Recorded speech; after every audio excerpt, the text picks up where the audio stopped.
Good evening, everybody. My name is Asa Burke, and I'm the president of Ratio Christi here at Georgia Tech. I'd like to welcome to tonight's event. Tonight is actually kicking off the start of Ethics Week, which is a national Ratio Christi endeavor where across this week they're going to have 5 different speakers across 5 different college campuses around the country live streamed each night. So tonight we're live streaming on ethicsweek2013.com. So if anyone back home, you want to let them know, they can watch along with you. And just a little bit more about who we are here at Georgia Tech. We started 2 years ago, and just from scratch, and I've seen a lot of growth. We have kind of set up ourselves in the format where we bring in speakers every other week, and so kind of get a good, download of information from the people who've done the research and done the studies.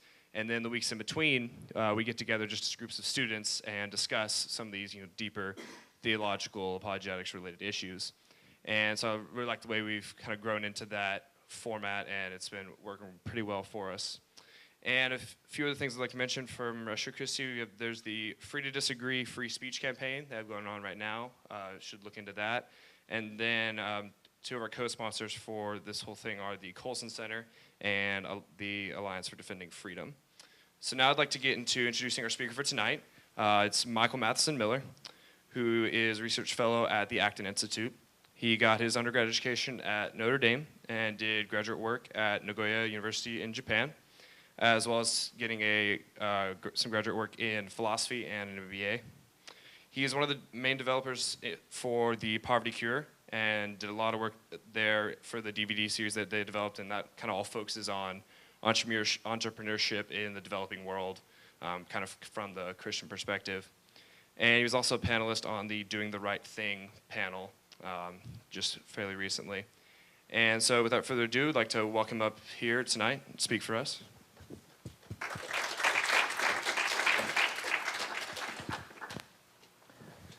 Okay, good evening, ladies and gentlemen, or just gentlemen? Ladies, okay, good. So I saw it was all gentlemen, and there's a couple ladies, all right. Well, first of all, thank you very much for having me here. It's good to be the beginning of Ethics Week.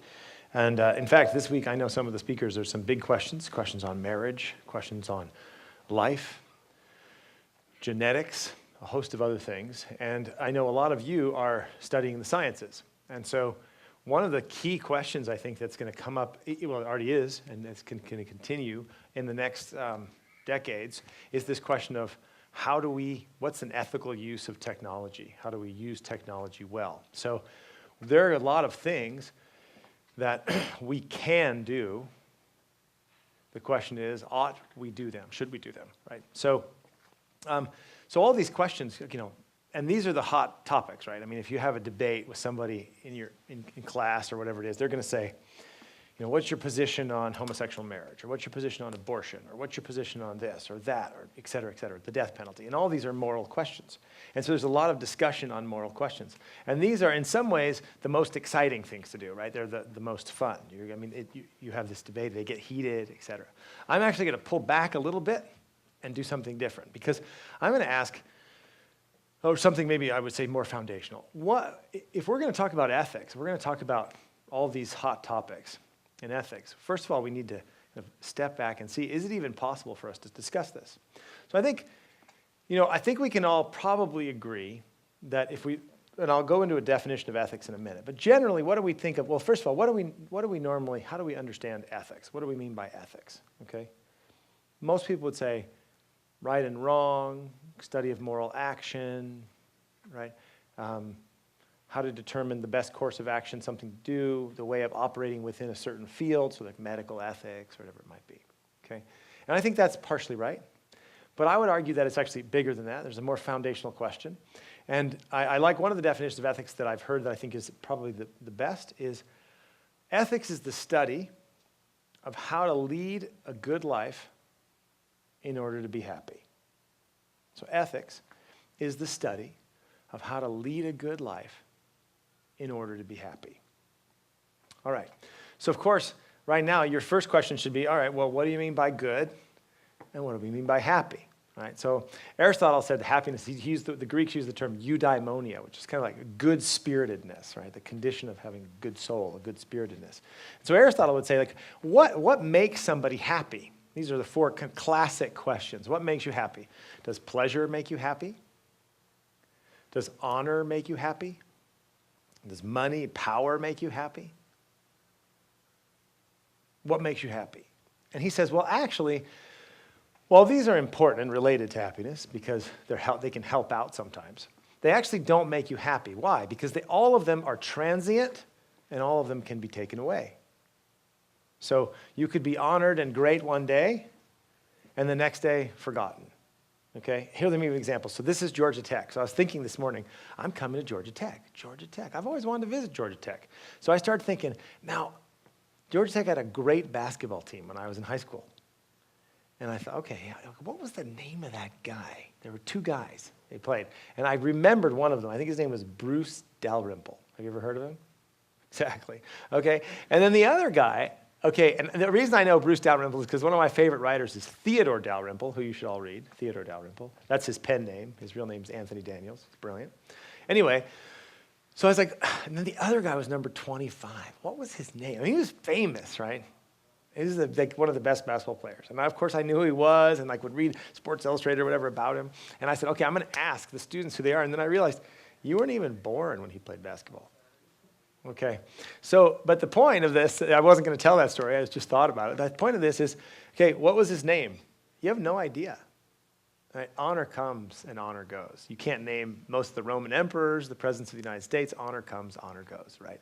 Even now, right, there are people, living presidents who you probably don't like, oh, who is that? Oh yeah, I've heard of his name before, right?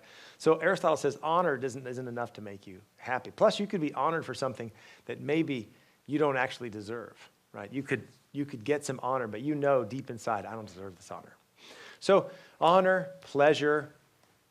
What about money? Of course, saying money can come and go. Plus, money doesn't make you happy because it doesn't answer those fundamental questions. So again, ethics is the study of how to lead a good life in order to be happy. So what did Aristotle say? Well, it's really a condition of the soul. And Aristotle said that what makes you happy, what makes a person happy is virtue.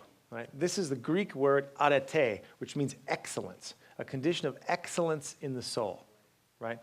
And so it also is related to the word habit, which is very interesting, so that in order for you to be happy, you need to have habits of excellence, these things that you do over and over and over again. And in fact, the Greeks would say, you're not actually virtuous. You don't possess virtue. And virtue comes from the Latin word vir, meaning manliness, right? It's power and strength, right? Sometimes you think, oh, virtuous, that's for ladies. No, virtuous means manliness, okay? Ladies should be virtuous too, not manly, just virtuous. And so this idea that you're not actually virtuous, you don't possess a virtue until it's so deeply ingrained in your soul that it's a habit of action and you take pleasure in doing it. So say, for example, courage. All right? Courage, you're not really courageous until you are courageous over and over and over again, and you take pleasure in being courageous. Right? It doesn't mean that courage is easy for you, because if it's easy for you, then it doesn't require any courage, right? I mean, it's not like courageous for me to jump off this platform. But for my 2-year-old, it may be courageous because it'd be high for him, okay? So it would be an act of courage for him. Bravery, it would be not a big deal for me because I'm super manly and athletic. Okay, so it doesn't, so it has to. Now, the other thing about virtue, and you say, why is he talking about this? Trust me, stick with me, okay? All right, so the other thing about virtue is it's a mean between two extremes, okay? It's a mean between two extremes. So let me give you an example. Let's take courage. Courage is easy. Courage is a mean. It's not easy to be courageous. It's just easy to talk about the mean, okay? It's much harder to be courageous than it is to talk about it, okay? This is why men like to watch, kung fu movies and army movies, because like, I could do that. No, you couldn't, okay? You'd run away. All right, so it's the mean between two extremes. So what are the extremes? One side, so courage is in the middle. On one side is rashness. That's an excess of courage. And the other side is cowardice, which is a deficiency. So a virtue is always something in the middle between two extremes. All right, so let's give an example.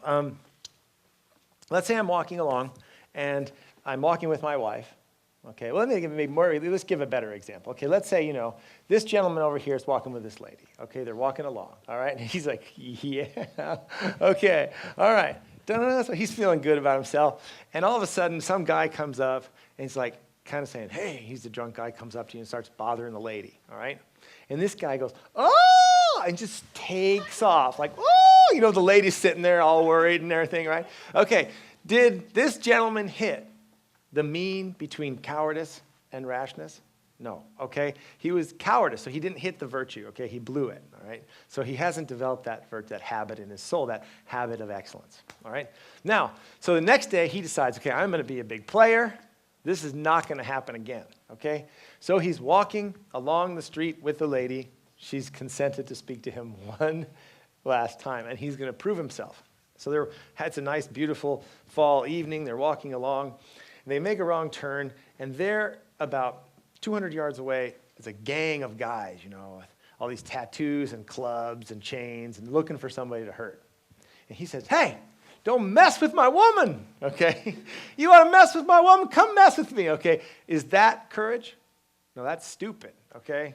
All right, that's rashness, right? So courage is a mean between two extremes, between excess and deficiency, all right? So he says this is how, and so in order for us to lead a happy life, in order for us to have so ethics, right, is the study of a good life. In order to be happy, we have to build up in our souls all these virtues, all right? Courage, honesty, justice, prudence. Okay, prudence, you know what prudence is? Prudence usually means I'm going to be really careful. All right, so those of you who are old enough, remember that George H.W. Bush, that's the George Bush the father, they'd always make fun of him saying like, not going to do it, not prudent, okay, be careful, okay? But that's actually not what prudence means. Prudence is not just to be careful. Prudence is to see the world as it is and act accordingly. Prudence is to see the world as it is and to act accordingly. So prudence is actually a virtue. It's one of the cardinal virtues, right? Justice, prudence. All right, courage, temperance. These are the cardinal virtues. You know why they're called cardinal virtues? Because cardinal comes from the word hinge, like the hinge of the door. The moral life hangs on the hinge of these cardinal virtues: prudence, justice, temperance, courage. And if you don't have these things, you can't really have a rich moral life. You can't be virtuous. You can't be manly, right, or womanly, and you can't be happy. This is these cardinal virtues. So this is the idea of how do you lead a good life? And so you've probably heard before the saying that an action is the beginning of a habit, either a good habit or a bad habit.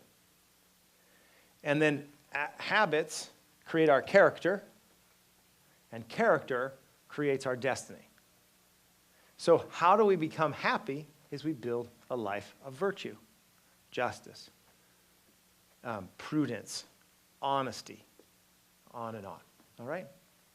So the problem is, it's easy to talk about that. All of you are like, yeah, I got it. It's clear. No problem. So go out and do it.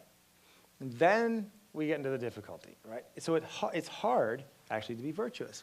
Right? It's difficult. It's a challenge to be virtuous because we're cowardly, we're lazy, we're selfish, or whatever it may be. So it's a lot easier to talk about right action than it is to do right action.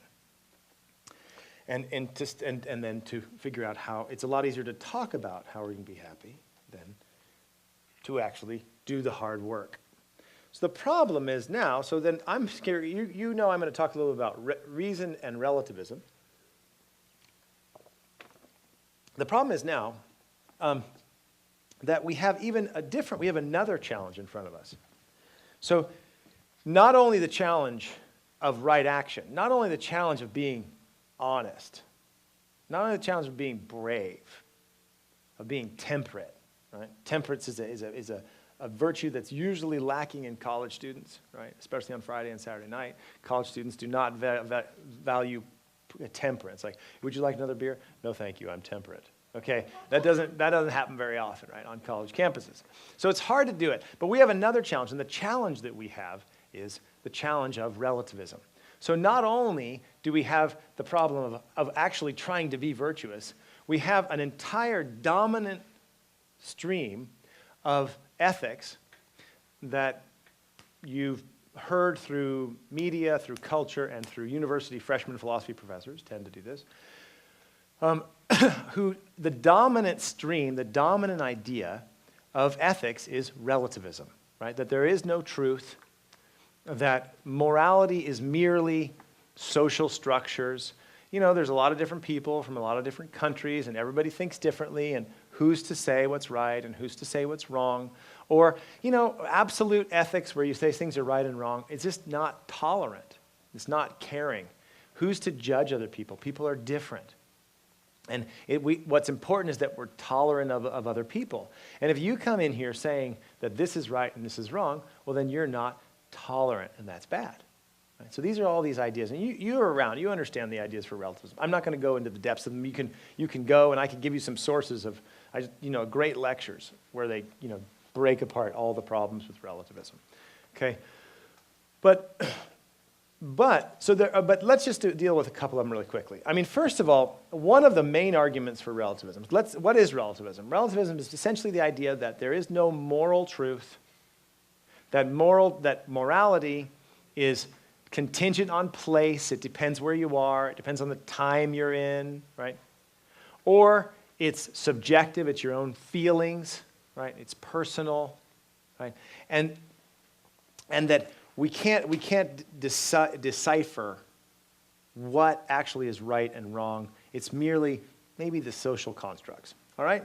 Now, I'm going to deal with the question of truth in detail, but let's just say one of the things that's very interesting is people will say, as I said, relativism is better because it is tolerant. Of course, the question is, why is tolerance better than intolerance? Why, if tolerance is so good, why? I'm a relativist. I don't believe intolerance is better than intolerance. I think intolerance is equally as good as tolerance. Some people like tolerance. Some people like intolerance. You like tolerance. I like tolerance. Intolerance. Don't judge me, okay? And there's no real strong argument that something is right. Well, this is nicer. What is nice? To you, it's nice. To me, it's not. And so what ends up happening is sometimes what you could call simply the to-you mentality, right? I mean, to you, that's what you think, but to me, I think differently.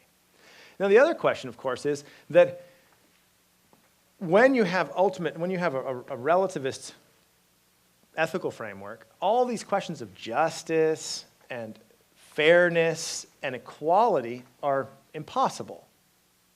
Most people that you would meet who are relativists would think that equality is a good thing, right? That, well, one of the good things about relativism is that it treats everybody equally. It doesn't say your ethical system is better than his ethical system. Everybody's equal.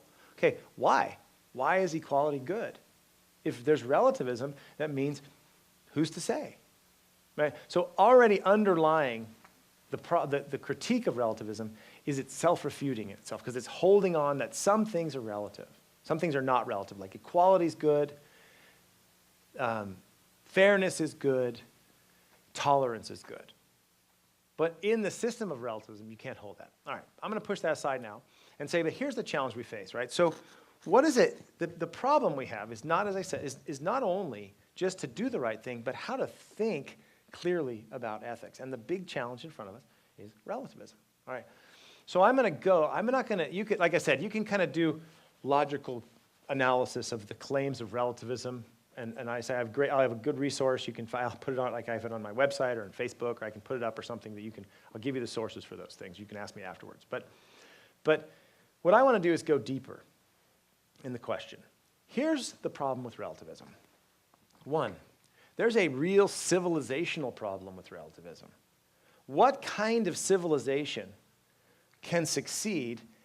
How do we protect the poor, the weak, the elderly, the sick, minorities, the disenfranchised? How do we protect them in an ethical culture that is relativistic?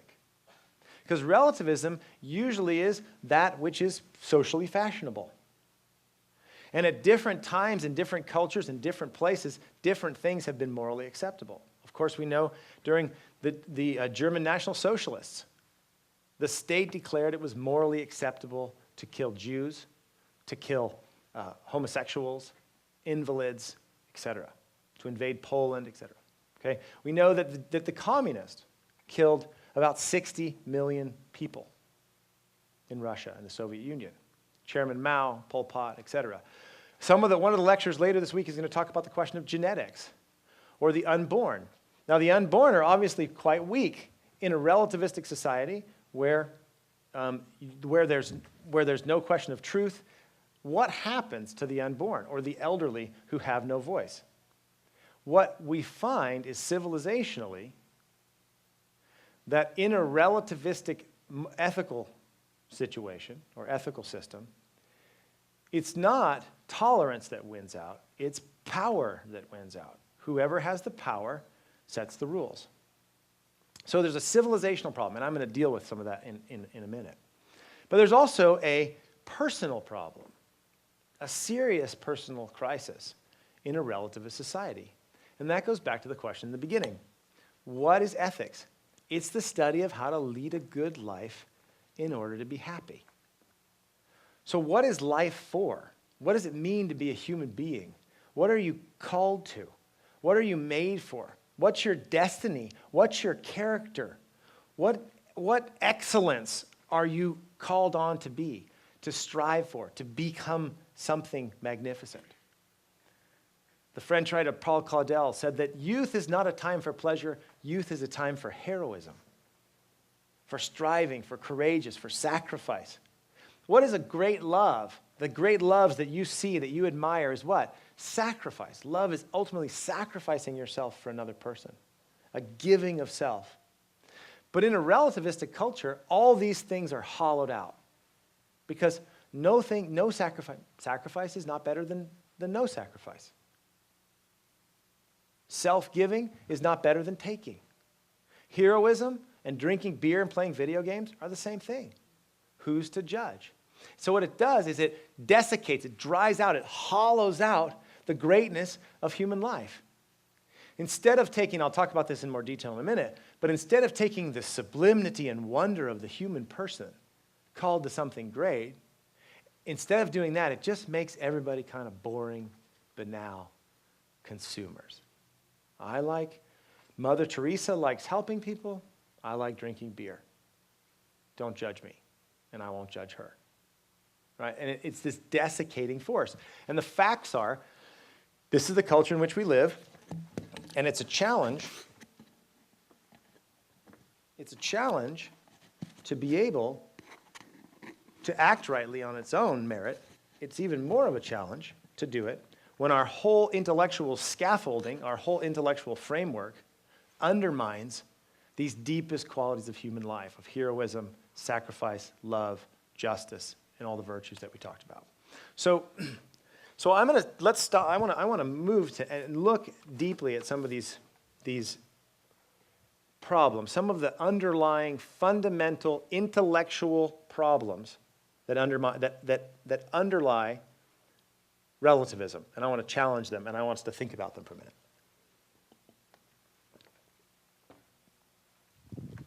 I would argue that there are more than this, but I'm going to deal with 4 of them today. There are 4 key intellectual crises that are the ground of a relativist society. But they also hollow out human dignity, human excellence, all things magnificent that the human being can do. So here you are at Georgia Tech, which is a school of science and engineering, and think of all the feats that have been done through science and engineering. Think of all the things that have been done because of the human spirit. Right? Engineering is not just an act of mathematics, right? Buildings and bridges are not just simple mathematics. They are acts of the human spirit. Pardon me, a vision that somebody has, right? Think of the medical discoveries. In fact, you probably know in science that most scientific discoveries don't come like 1, 2, 3, 4, 5 when you get to it. In fact, many scientists have a flash. Oh, I think this might be possible. They have an insight. And then they go back and see if it actually works. So the great philosopher of science, Michael Polanyi, the Hungarian philosopher of science, talked about, he did his doctoral dissertation. He's from a famous, the Polanyi family. This is a famous scientific family. He did his doctoral dissertation. And so, oh, this is fantastic. It's wonderful. You did such a great job. And he said, they said, but then they looked at it and they read. They said, well, you made some mathematical mistakes. You made some errors in your calculations. How did you get the right answer? He said, oh, yeah, I'll go back and fix those. Sorry, yeah, I was being careless. I said, what do you mean you were being careless? I mean, that messed up your whole situation. He said, oh, no. I came up with the answer long before that, and then I went back and proved it, and I just made a mathematical mistake. And they said, that's impossible. I said, well, it's not impossible, right? So Michael Polanyi, you should read Michael Polanyi on intuitive knowledge. It's very important, especially if you're at all in any of the sciences. You should read Polanyi. But part of it is the human spirit, right?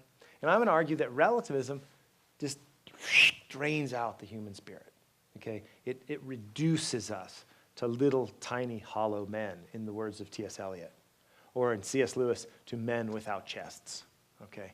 Men who lack manliness. How many of you have read The Abolition of Man by C.S. Lewis? A little bit, okay. Ladies and gentlemen, you are lucky because this is a fantastic book, all right? It's unbelievable. I know you're busy, you should go to the bookstore. It's at Barnes & Noble. You can get it at any bookstore or Amazon, whatever. At least read the first 15 or 20 pages. It's called Men Without Chests. That's the name of the first chapter. Men Without Chests. All right, you can read it in, 2 hours or two. All right, I highly recommend it. It's a brilliant book, and it'll change the way you think. All right, so there's this hollowness. I'd like to talk about some of these things and think about some of the underlying problems in the relativist society. The first, these are four crises I'm going to address. So the first one is truth. And as I talked about relativism, one of the ideas of relativism, right, is that truth doesn't exist. You can't know it. Morality, it's impossible to know. Who's to say? We just do whatever we can. So let's go into this question. How many people believe that truth exists? How many of you believe truth exists? Okay. How many are you not sure? Okay, that's fair enough. How many people do you think, of the friends you have, the colleagues, the acquaintances, how many people reject the existence of truth? Majority of them? I'd say most people haven't thought about rejecting truth, but they're what I call non-committed subjectivists. I would say most people come into college non-committed subjectivists. Okay, they're not like adamant relativists, but they think, well, who am I to say? I don't know. People are different, and I haven't thought about this in an argument, and the culture is telling, in both explicit and implicit ways that truth doesn't exist, so okay, I'll accept it. So I think they're non-committed subjectivists. Let's analyze for a couple minutes the question of truth. The person who argues, the relativist, who argues that truth does not exist, this is the argument, truth does not exist. So you've probably been in a discussion like that with somebody. What would you say to a person who says truth does not exist? Not true. Right, it's a question. You'd ask a question. The first question is, so proposition one, right, is truth does not exist. And that leads to a question. Is that true? So I was in Austria last week, and I actually ended up talking about this very thing.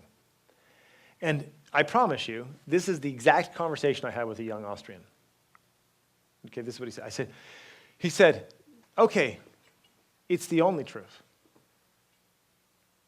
That's the usual argument that you will get. Yes, okay, true. Truth is not, you say, truth does not exist. Is that true? And they'll either say no, and if no, okay, then truth exists. Let's try to find out if we can discover it. Or they'll say, that's the only truth, that truth does not exist. Okay? You following me? They'll say, yes, it's true that truth does not exist, and that's the only truth. There's only one truth, and that's truth does not exist. And so that leads to another question, which is what? Is that true? Is it true that truth does not exist as the only truth? So if you think of this as proposition one, proposition two is proposition one is true. It's the only truth. So you say, okay, good. Proposition two is proposition one is the only truth. Good, okay. Tell me, is that true also? Say, yes, there's only two truths. Truth does not exist, and the truth that truth does not exist is true. Those are the two truths. Okay, is that true too? I mean, it's a three. And when's it going to end? Okay? So the problem is, this is a self-refuting proposition. Do you understand me? It doesn't hold. It's a self-refuting proposition. The only option is a complete and total skeptic. Okay? Now, think of all the people you know who are skeptics. And think of all the things they think are absolutely certain. Okay? They're not really skeptics. So if truth doesn't exist, and you think truth doesn't exist, you can be a complete skeptic. And then you should be a consistent skeptic, and you should be quiet.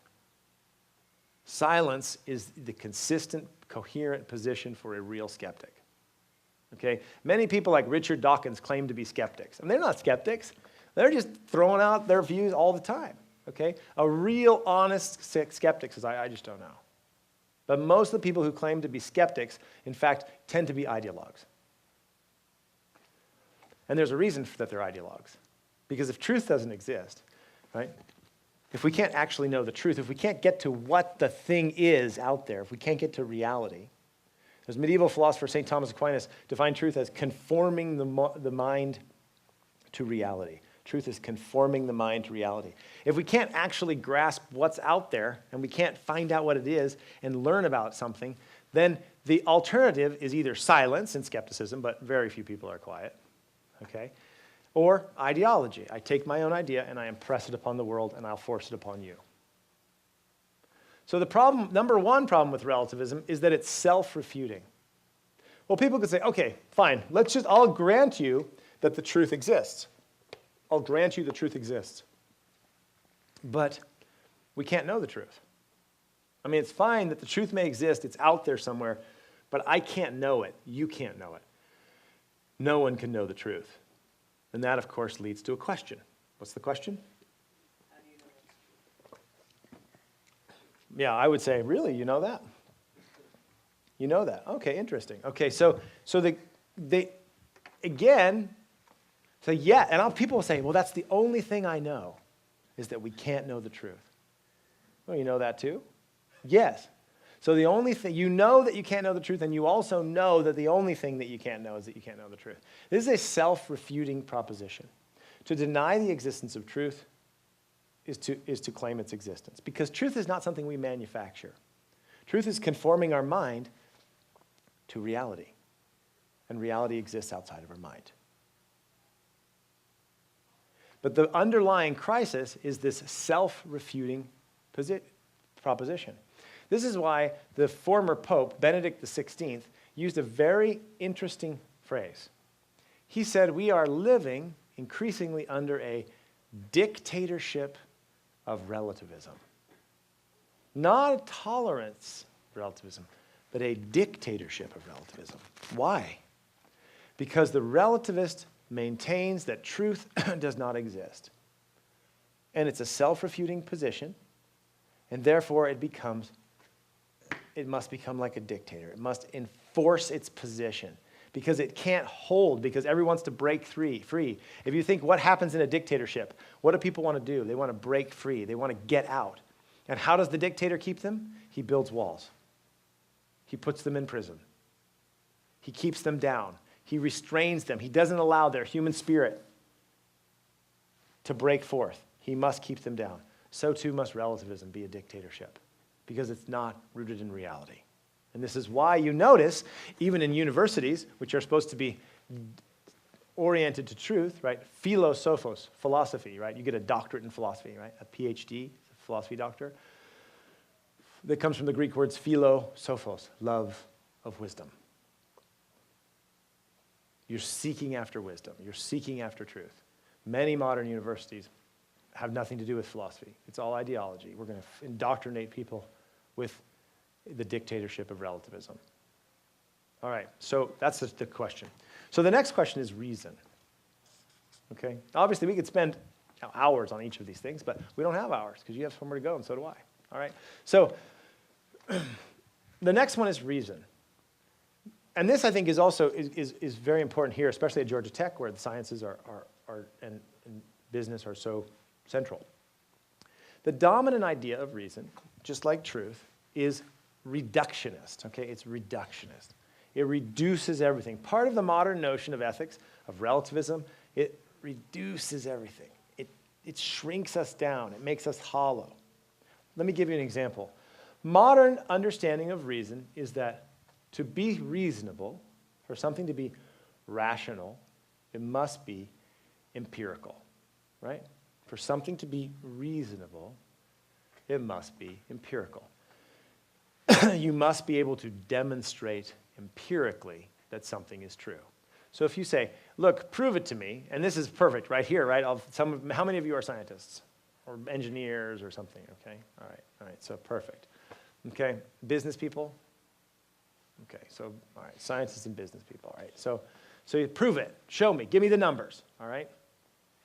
And that's because empirical demonstration is a type of reason, absolutely. It's a valid and very important type of reason. The problem is that in modern life, we have reduced reason only to the empirical. We've reduced it just to the empirical, all right? We've said unless you can demonstrate empirically, unless you can prove empirically, then it's not reasonable. Now, first of all, I'm going to tell you what happens when you do that. And then I'm going to tell you why it's a problem on its own terms. Think about it for a second, ladies and gentlemen. If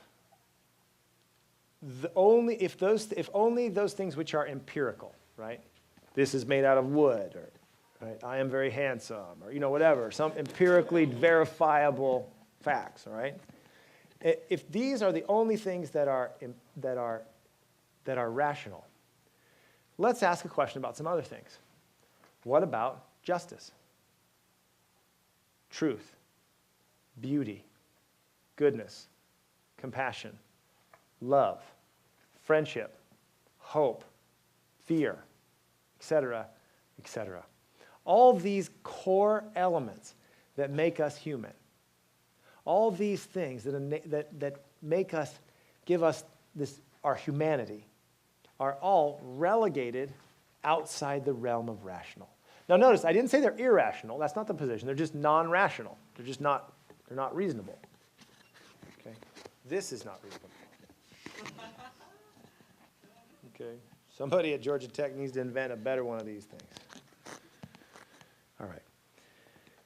So I didn't say, right, that they're outside the realm of reason. Okay, so I love you. Outside the realm, prove it. Outside the realm of reason. Okay? Justice for the poor. That's your outside the realm of reason. I have deep hope outside the realm of reason. Friendship outside the realm of reason. Why? None of these is empirical. None of these is empirical. So what happens is, by reducing reason to the empirical, it takes the fundamental elements of human life and takes them away from our reason. That's why you need to read Men Without Chests by C.S. Lewis. Okay? It's the first chapter of Abolition of Man. It's very important. Okay? So let's ask another question. Politics. What's politics about? Politics is about justice. Politics is about justice, and it's also in the realm of reason. Politics is a reasoned discussion to try to come up with an idea of justice. But when reason is reduced to the empirical, we can't have a reasoned discussion. Politics becomes reduced merely to power. We are back to Plato's bad guy in the Republic, Thrasymachus, who says justice is the right of the stronger. Justice is the right of the stronger. And so when the weak person says, but that's unfair, it's not unfair because you can't prove it, because justice is the right of the stronger. When reason is reduced to the empirical, politics becomes only about power. So notice the connection between relativism in truth and empiricist rationality. So I was at a conference speaking with there's some professors from, very big, like MIT and these big places. I'm not very important, but they were.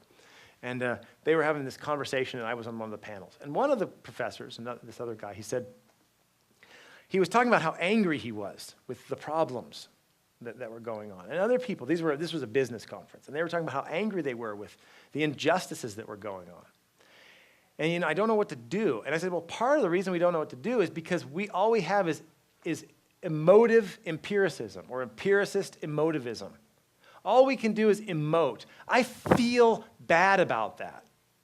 Not it's unjust or it's morally evil. Have you ever heard anyone say the word morally evil?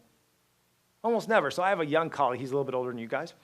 And I said to him the other day, we were talking about something. He was going to this place. It was a barber shop or whatever. And there's all these kind of scantily clad ladies on the wall. And I said, yeah, I don't go to that barber shop. It's degrading. He goes, what? It's fine. I said, you're desensitized to evil. You only think it's fine because you've been desensitized to evil.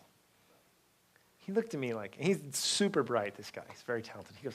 He started laughing. He goes, you're the only person who would ever say that I'm desensitized to evil, right? I said, well, you took a job here, okay? So, but here, think about it, all right? How many times have we talked about the word morally evil, right? How do we say, no, all we do is, I feel that's wrong.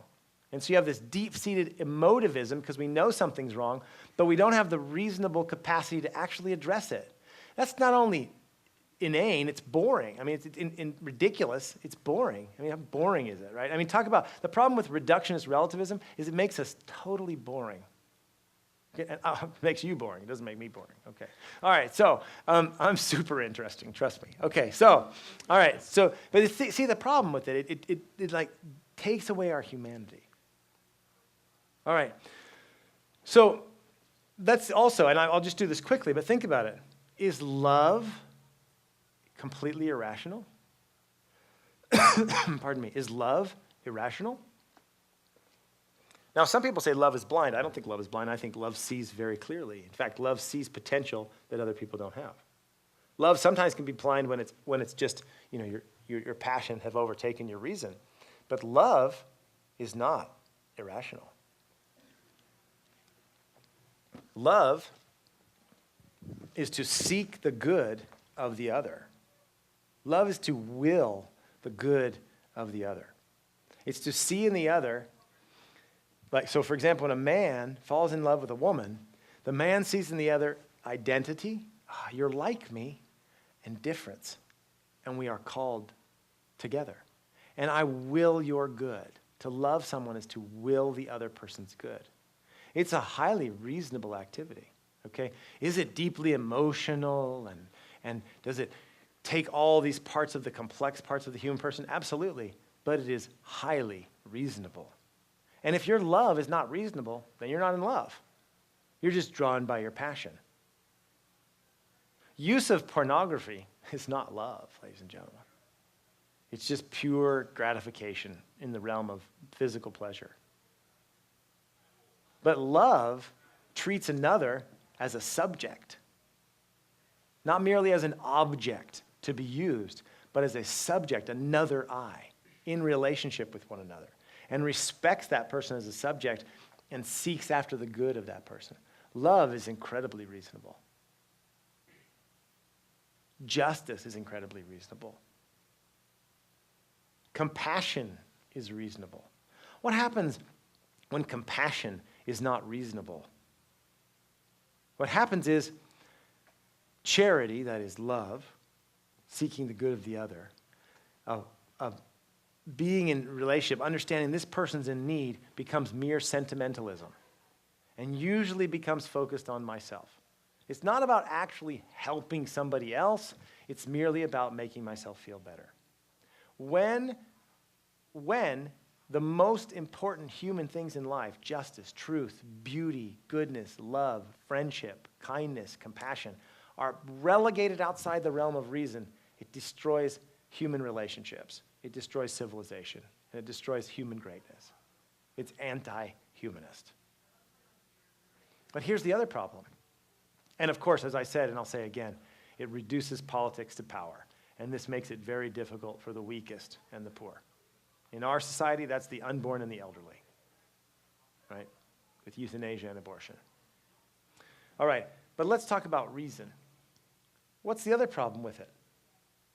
When reason is limited to the empirical, it says this is not reasonable unless you can demonstrate it to me empirically. Unless you can prove it. Prove means demonstrate empirically, right? Fair enough. Demonstrate to me empirically that to be rational means to be empirical. I have a room full of scientists. Demonstrate to me empirically that to be rational and to be reasonable is only empirical. It can't be done. It can't be done. It's incoherent on its own terms. Like I said in the beginning, is empiricism one type of reason? Absolutely. Is it an important type of reason? Absolutely. But is it all of reason? No. We've reduced reason to the empirical. We live in a reductionist, boring culture. We've reduced reason to the empirical. We've reduced love to sex or love to hormones. We've reduced freedom to activities in our brain. They don't hold even on their own terms. So there's an underlying crisis in Western civilization, ladies and gentlemen, that is incoherent on its own terms. And this is why it's violent. I'll give you time to think about the relationship between incoherence and violence on your own, okay? So the first problem is truth. The second problem is reason. The next problem is freedom. And these are all related to ethics. These are underlying questions. I believe we can't take seriously questions that we're going to talk about during Ethics Week, whether it's marriage or genetics or life or politics or whatever it might be. We cannot take these things seriously unless we address these issues. Why do I say that? Not because you can't have a good discussion about them, because if truth doesn't exist, if reason is just the empirical, then who cares? Then people just walk away like, that's your feeling and this is my feeling, and we feel differently about things. We don't even disagree, we just feel differently. But this underlying thinking is incoherent on its own terms. It doesn't hold. All right, let's go to the next question, which is freedom. Freedom is the dominant theme of modernity, right? I mean, freedom is the thing that's the most important. Do a question, and there's two things that people love, equality and freedom, all right? If your parents want you to go into politics, and you're like, I don't want to go into politics, but you're just like, son, this is Georgia, it's a family tradition, and you're going to go into politics. You know what you need to do? Here's how you get out. You can obey your parents and never have a political career, okay? Go up in your first day and say, I think we have too much equality in the United States of America. We need less equality. Okay, that's it. You've obeyed your parents, and you've completely failed in your political career.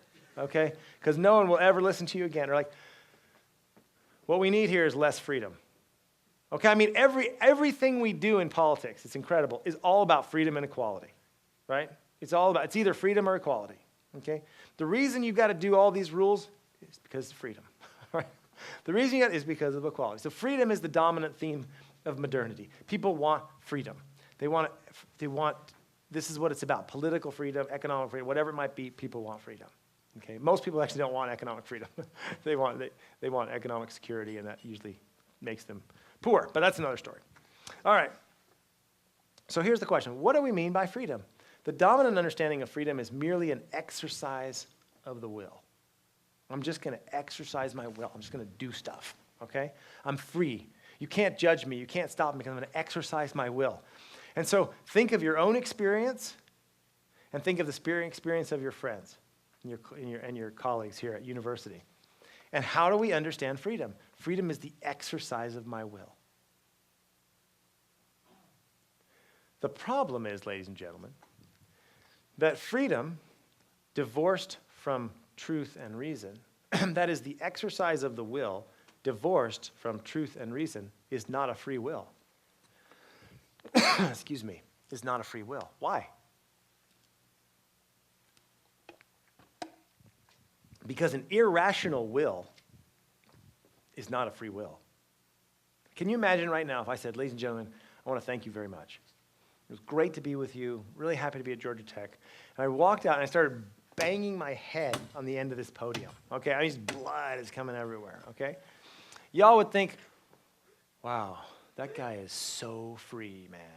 Okay, you would not think I was free. You'd think I was out of my mind, okay? Because mere exercise of my will doesn't mean freedom, okay? Freedom must be connected to truth and reason. The madman is not free. But our understanding of what freedom means is merely the exercise of our will, okay? But we are human beings. We have the capacity to see truth. Just because truth exists doesn't mean we know it. That's hard. It's hard to know truth, okay? It takes work, okay? But we have the capacity to know truth. We have reason that goes beyond merely the empirical. We can reason about the moral life. We can reason about science.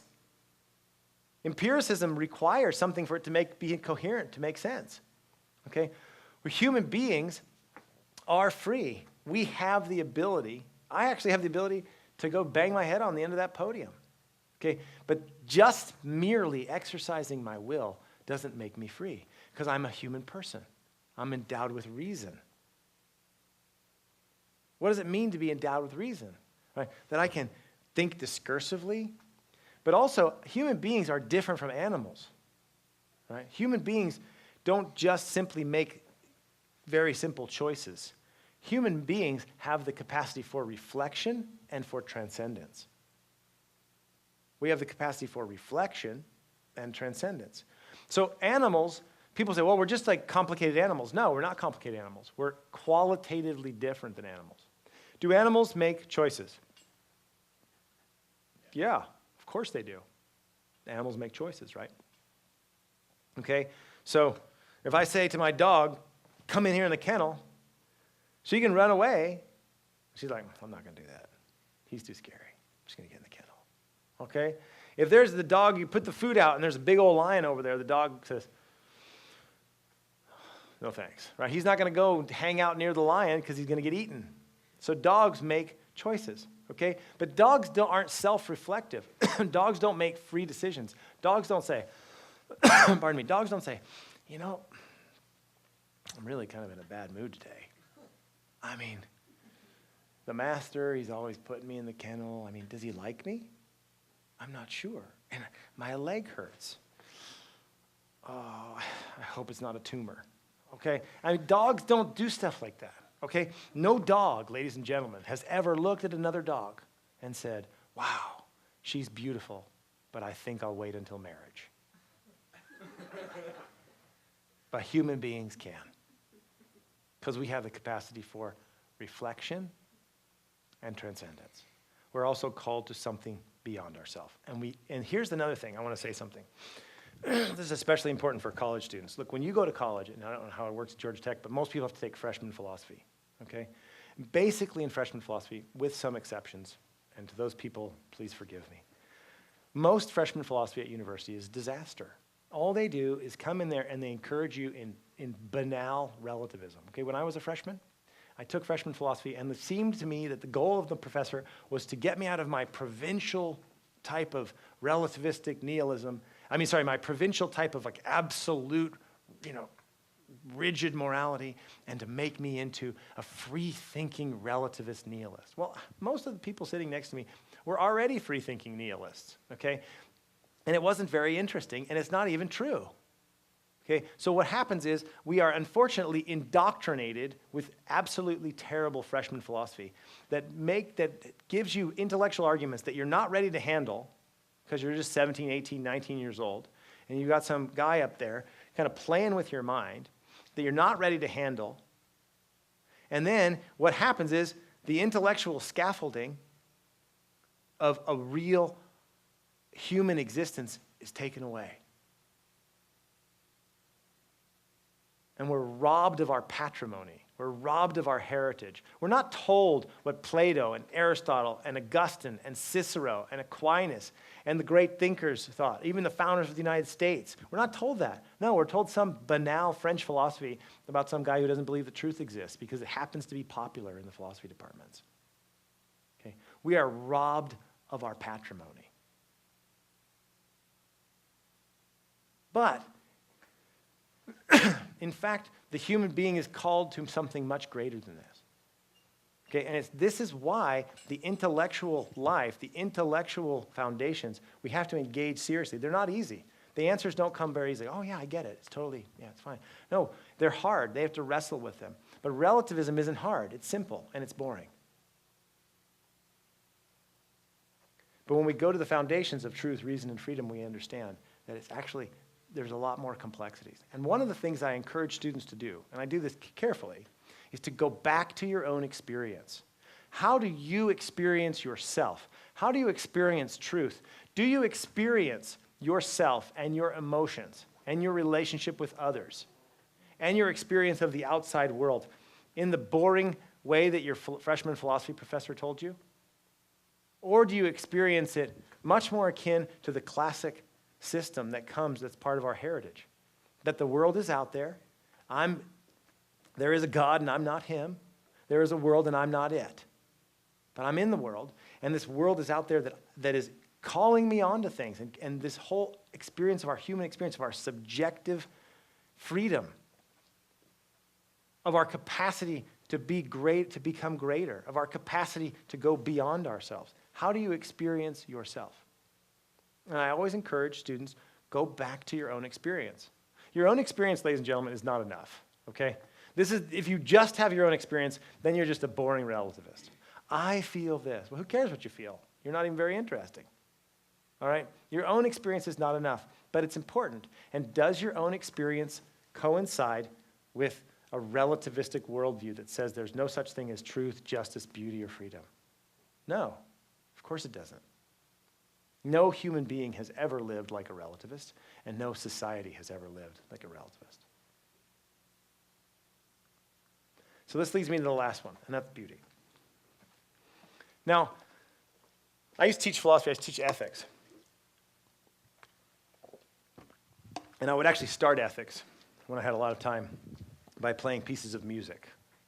And I would say, okay, let's listen to these 4 pieces of music or 5 pieces of music. So I'd play like a Mozart piano sonata, and I'd play Bach's cello suites, and then I'd play a piece of Gregorian chant, and then I'd play a piece of rap music, and I'd play some other, kind of lively music, and then I'd play part of Rodriguez's Concierto de Aranjuez, which is a beautiful guitar piece. And I would have the students listen to it. Okay, I would have the students listen to it. And I would say, okay, tell me, what do you feel? What do you experience when you listen to it? And at each piece of music, the student would experience something different, okay? They would experience something different. So for example, I'd say, what did you experience at the Gregorian chant? And they'd say, I felt calm and peaceful. Okay, what did you experience at the rap music? I felt agitated and ready to move, right? And so I said, oh, I see. So what happened is when I turned off the Gregorian chant, you were agitated at me. And when the rap music came on, you projected that agitation on the rap music? I said, no, that didn't happen at all. Because I was telling them to go back to their own experience. What happened? No, I was moved by it. And they were moved differently by each of the pieces. Right? When you see a beautiful sunset or a piece of lint on my jacket, you're moved differently, right? But the problem is, what is the general understanding of how beauty is? Most people think beauty is totally relativistic. Okay, it's completely subjective. I would argue, most of you probably think that. How many people think beauty is in the eye of the beholder? Okay. How many think you think it's subjective? So beauty is subjective. Does that make sense? Okay. All right. Guess what? I would argue that beauty is subjective, but it's only partially subjective. Beauty is in the eye of the beholder, but it's only partially in the eye of the beholder. It's much more interesting than that. And one of the ways you can understand how beauty affects you is if you see a magnificent landscape or a sunset or a beautiful sculpture or a beautiful piece of music, you're moved by it. There's something outside that's causing a reaction in you. You're not merely projecting your feelings into it. It's doing something to you, okay? But let me say, I could go, you could spend hours on how beauty is objective, but it's interesting because we accept as pretty much standard, most people think beauty's merely in the eye of the beholder.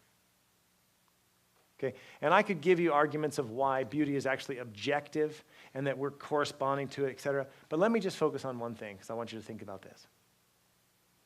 Let's say beauty's only subjective. Let's say it's only subjective. Okay? What does that mean for our human life? What does that mean for our souls? What does that mean for relationships? What does that mean across the board for civilization? If it's only subjective.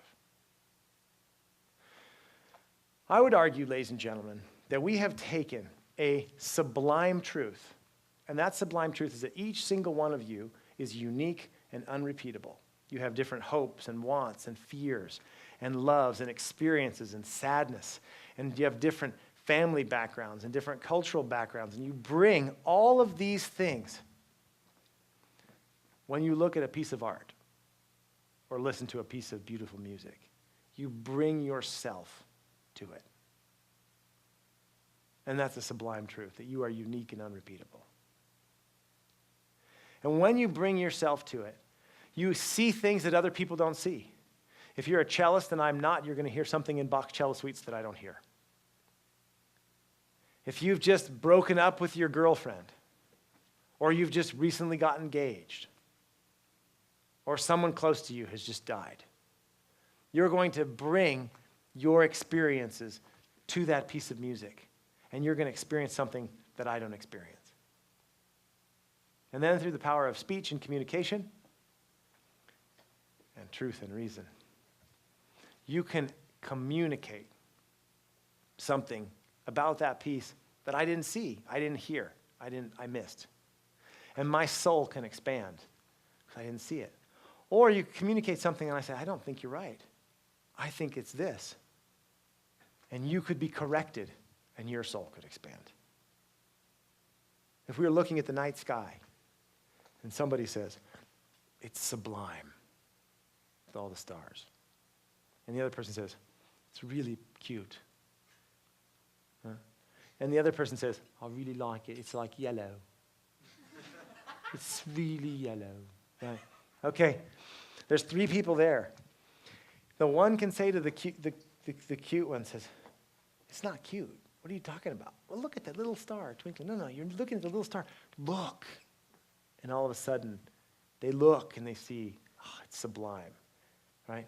How magnificent it is, how little I am, and how awe-filled it is, okay? And the person in yellow is crazy, okay?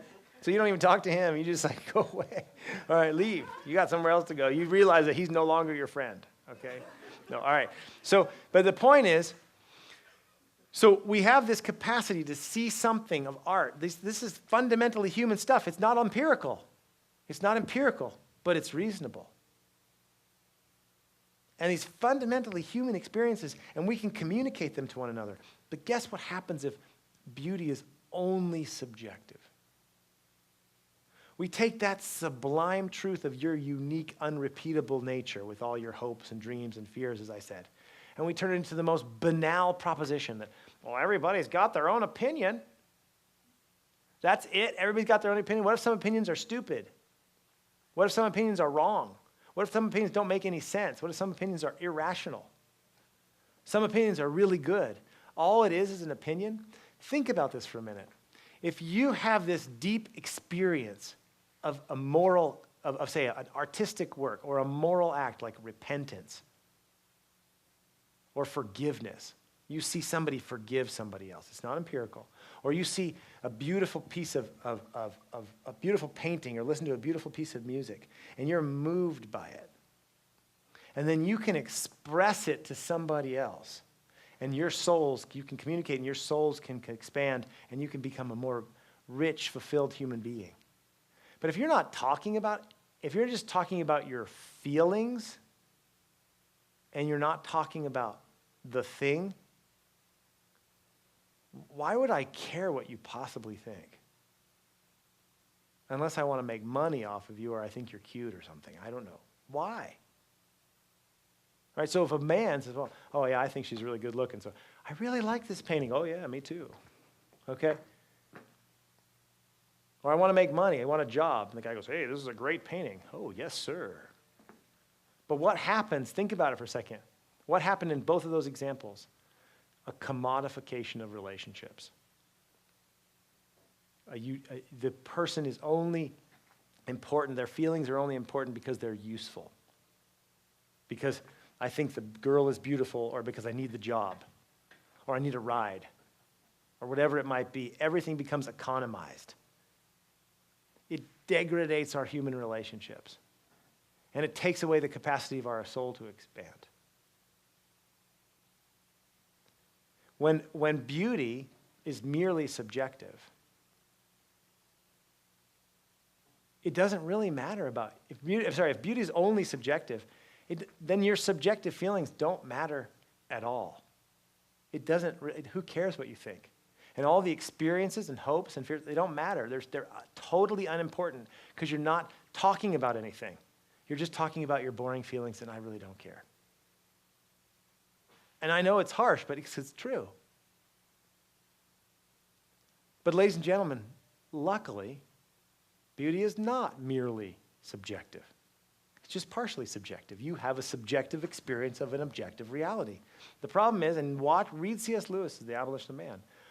Oftentimes the door into subjectivism and relativism and ethics is done through beauty. Okay, let me give you one more example, and then I'll finish off. We can have some questions. Here's one of the problems.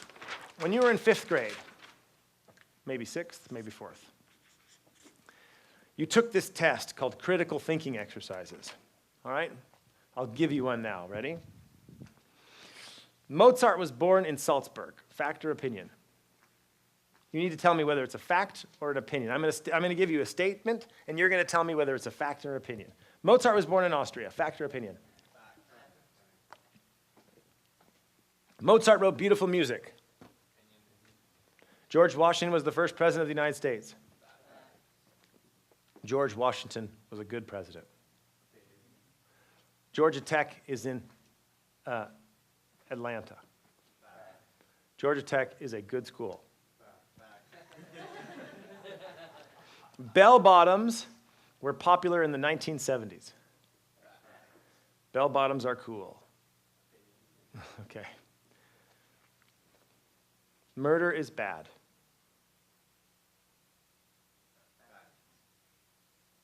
See what just happened? C.S. Lewis says, 10 years hence, the student, this is the young student, 10 years hence, the student finds himself on the side of a philosophical controversy that they don't even know existed. Your patrimony, when you're given relativism and subjectivism, your patrimony is, your fatherhood, your ancestry, it's stolen from you. And your humanity is ripped from you. Because every child knows murder is bad, just like you know murder is bad. And even relativists know murder is bad. Think of all the relativists who campaign against this or that thing. So what happens is a little shift, and in the mind of the child, all value judgments, good, true, beautiful, bad, are relative. And only empirical statements are facts. Okay, but ladies and gentlemen, guess what?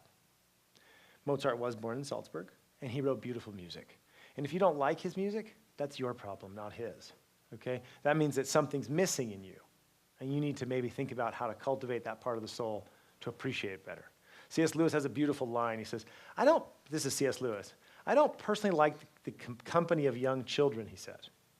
He goes, but I see that as a fault in me, not a fault in them. But in a modern subjective world, how many of you or your friends say, I don't really like that. I wonder if that's a problem in me. Like, nobody says that. Nobody. You know what that makes us? Boring. Really, really boring. That's what I like. Don't judge me. I just like it. You just like it. That's it. That's all you have is you like it. You feel something about it. I mean, human beings, ladies and gentlemen, are not called just to have likes and feelings. Okay, we're a lot more interesting than that. Right? So my point is, don't let relativism rob you of an interesting life. Don't let relativism rob you of deep meaning, of virtuous friendship. In fact, according to Aristotle, the only kind of friendship you can have is virtuous. Otherwise, it's not friendship. Don't let relativism rob you of real love by robbing you of beauty, truth, goodness, and freedom. So I would argue, ladies and gentlemen, and I'll end off here, I mean, there's other things we could do, is that the human being, and if you go back to your own experiences, again, experiences alone are not enough, okay? You have to test your experiences against something. I would encourage you to test it against reality. There's one thing to choose. Let's vote for reality as that, okay? But go back to your own experiences, and you don't experience yourself, okay, as simply operating in this world of this tiny little reduced vision that modernity gives us. It doesn't correspond to reality. So I would encourage us all to be prudent, that is to see the world as it is and act accordingly. And one of the things we need to do is we need to expand our concept of reason. We need to expand our concept of truth. We need to expand our concept of freedom. Right? Freedom isn't just exercising your will. How many of you play a musical instrument? Okay. All right. So piano, violin. Okay. You know how to play. So my children play the violin, and they're starting the piano. Okay. And so you know when you first start playing the piano? Okay. I have one of my youngest child is 2. Well, my youngest child is coming next month, but you can't see her yet. Okay. So just because I don't see her doesn't mean she's not a child. Okay, so, you know when you sit down, my 2-year-old sits down to play the piano, he is free to play the piano. Ba, ba, ba, ba, ba. Do you want to come visit when he plays the piano? Absolutely not, right? But after you studied hard all the scales, and you studied music theory, and you practiced and practiced and practiced, what happened? You became free to play the piano, okay? How many of you speak a foreign language? Okay? How many of you speak French? Je ne suis pas fromage. That means I am not cheese. Okay, so, but it sounds good, doesn't it? Okay, enchanté, s'il vous plaît, Jacques Chirac. Okay? I can just make up French. People are like, wow, that guy speaks French. I don't speak French. Okay, I can just make French sounds. All right? But what happens is if I actually study French and I study the rules of grammar, I become free to speak French. So freedom is not simply exercising our will. It's operating tutored within the constraints of reality, within the constraints of truth and reason. And so, ladies and gentlemen, I would say that the challenge you have before you as young people, both concerned with society, concerned with moral questions, and also just concerned with your own life. Like, what kind of life are you going to build? Here you are. You're college students. I mean, you're privileged to be able to go to a fine university to study these things. You have all these things in front of you, these opportunities, things you can do, and the world is very much open to you at this period in life. What kind of life are you going to build? What kind of character and destiny are you going to shape? Now, obviously, it's not all up to you. I mean, it's not just you in the world, but you have human freedom. How are you going to exercise that freedom? What kind of life are you going to build? Or how are you going to lead a good life in order to be happy? And what does happiness and goodness mean? These are very important questions. And the rest of the things we're going to do in Ethics Week of life, the unborn, of genetics, marriage. What is marriage? All these questions are related, are all come down to this broad understanding of what it means to be human and how to think clearly and coherently.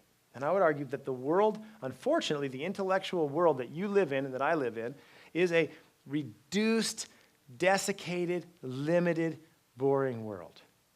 Luckily, it's not true. But it takes serious intellectual work to think seriously. You're not just supposed to feel things or even you're not only supposed to do things, but you're supposed to try to think seriously. You have an intellectual responsibility to engage reality. So I would encourage you to read things. I'll be happy if you want to come afterwards. You can tell I can give you reading lists. I have a website where I have a whole list of readings on a host of different things from love and friendship to ethics to beauty to whatever to a lot of different things. But I encourage you to really engage these things. And don't, ladies and gentlemen, be robbed of your patrimony. Don't be robbed of your heritage, right? Don't just kind of go along because you happen to live in 2013 and, democratic society. I mean, actually engage really serious thinkers. Actually engage really beautiful pieces of music and beautiful pieces of art and fantastic pieces of literature. And enable yourself, allow yourself to be formed by truth and beauty and goodness and to seek after it and not merely just kind of go along in an emotive world. All right, so thank you very much for your time, and I'm happy to take questions. Thanks again. Thanks for the talk. So I want to ask you, why relativism in today's world? Like, what spurred this? Why is it so prevalent in today's society? In your case, if we're reducing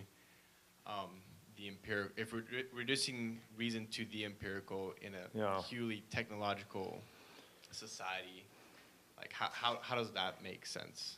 Like, yeah.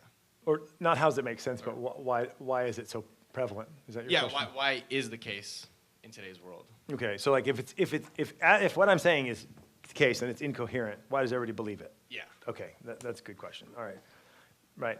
So because my first point is I don't think it is coherent on its own terms, right? So I think there's a lot of reasons for that, and so I'm going to give a couple of quick ones, and then I'd like to know what you think. Okay. All right.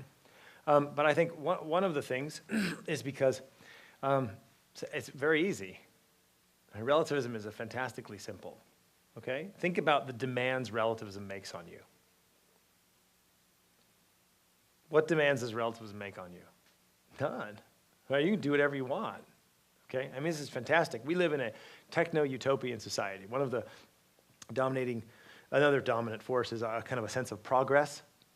That there's a whole host of reasons for this. I'm going to give you a couple of them. One of the things is we have this idea that progress, right? Progress has become a myth for us. So we think that there's actually nothing wrong with us inside. There's like the doctrine of original sin, which is a Christian doctrine of original sin, Judeo-Christian doctrine of original sin, is pretty much rejected by modern philosophy. And it said, well, the problem is not in you, what Cardinal Newman calls an aboriginal calamity. There's nothing wrong with you.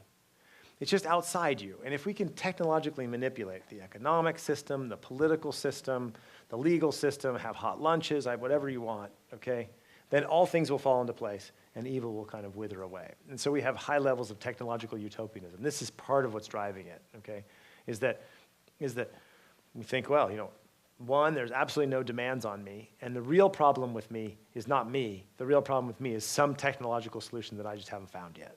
Okay, and the world hasn't found yet. This is a dominant theme of modern politics and philosophy.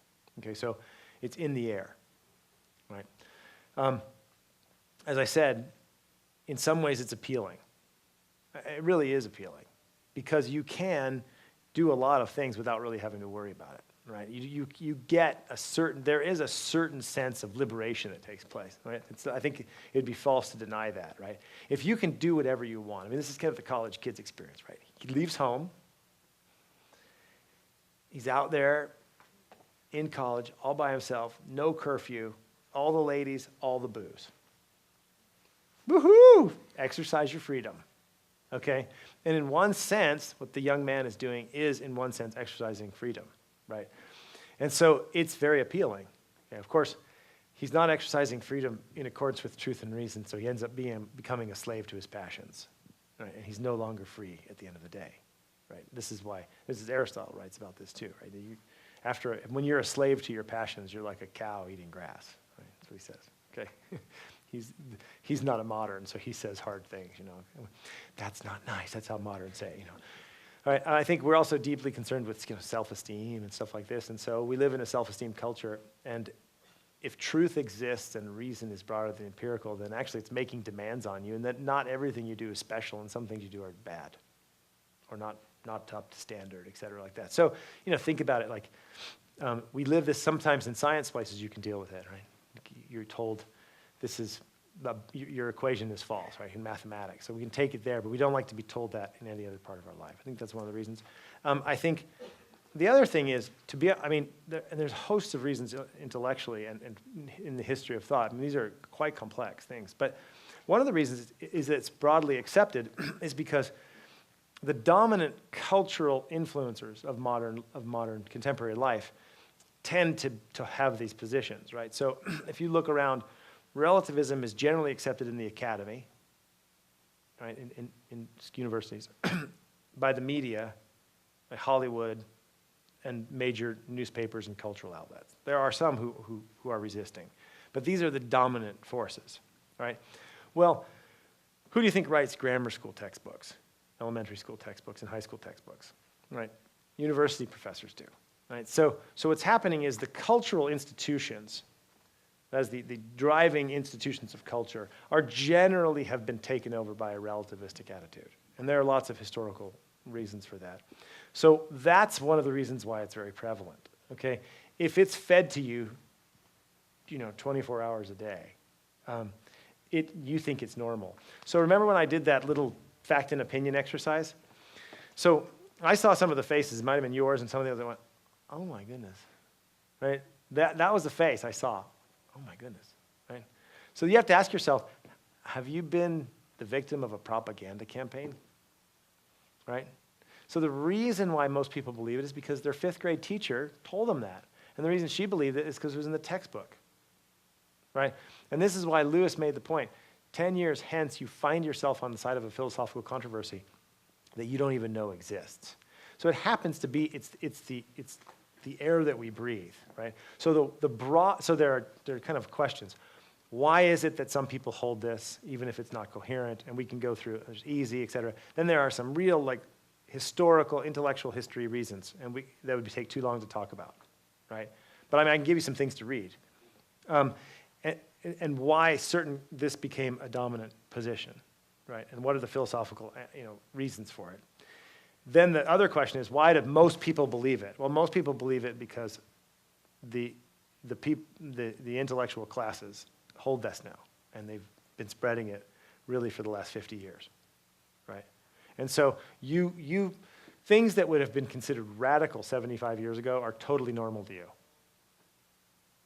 Okay, is that because you've progressed and you have some type of deep wisdom that the ancients didn't have?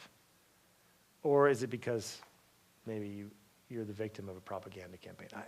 It's the question. And so there's a host of reasons. It's a very good question. But I would say, one of the answers is consensus doesn't equal truth, right? Just because everybody believes it doesn't mean it's actually the case, right? So, at one point, a majority of Americans believed that abortion was morally permissible. Well, that doesn't make abortion morally permissible, right? If a majority of, if the people who run, the German National Socialists who run the party all have consensus that Jews should be exterminated, it doesn't make it right. So consensus doesn't equal truth. There are some things that a majority has no right to annul, right? And this is a tension throughout history, right? It's a tension throughout of human life. So, but I do think, there's a lot of historical reasons, but I think one of the main reasons is this is what you've been taught. You've been taught and you haven't been reflective upon it. So 90% of the things that I've said up there, which are very part of the tradition, you probably haven't heard before. So the question then is why? Why haven't I heard that before? Is this guy making it up? I can tell you one thing, and I say this without any hesitation. I did not say one thing original tonight. Not one.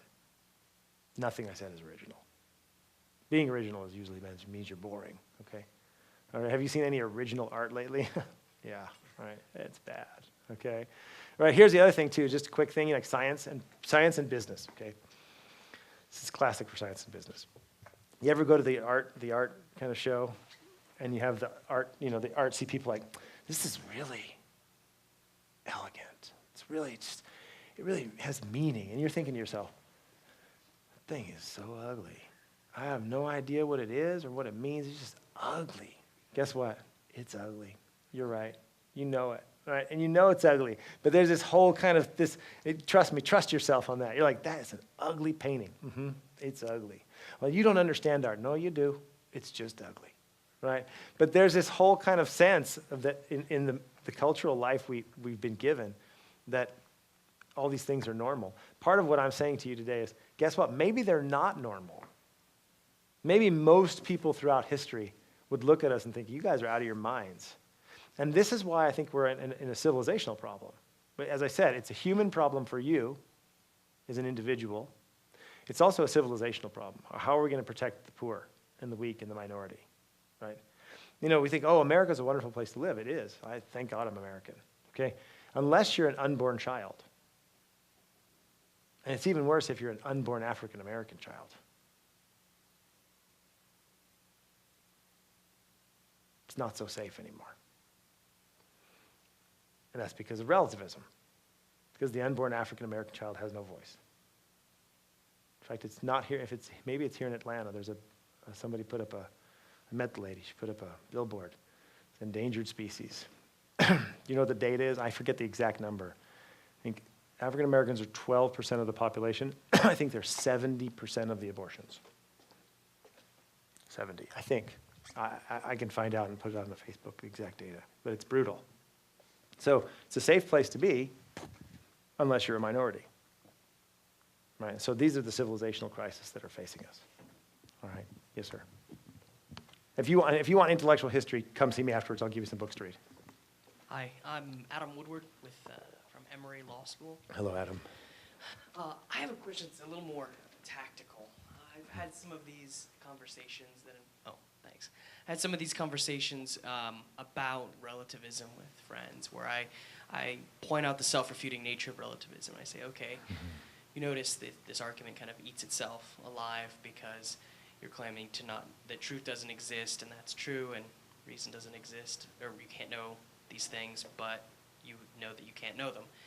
But once I get to that point, sometimes what happens is people throw up their hands and say, well, yeah, I guess truth does exist. I guess we can know it. But how on earth am I supposed to pick from all the truths that people are throwing at me, all the things? I think people default to relativism because it's just information overload. Right. And they just don't feel like they have the strength to sift through and evaluate and critically understand truths. So they claim that they can't know them. And maybe to a certain extent they're right because they haven't been given the tools. So how do you go about working people who have been inundated with this kind of skepticism and relativism into inculcating them and teaching them to trust their intuition, to sort through intuition and maybe the sinful results of the fall, to kind of warp our ability to know properly?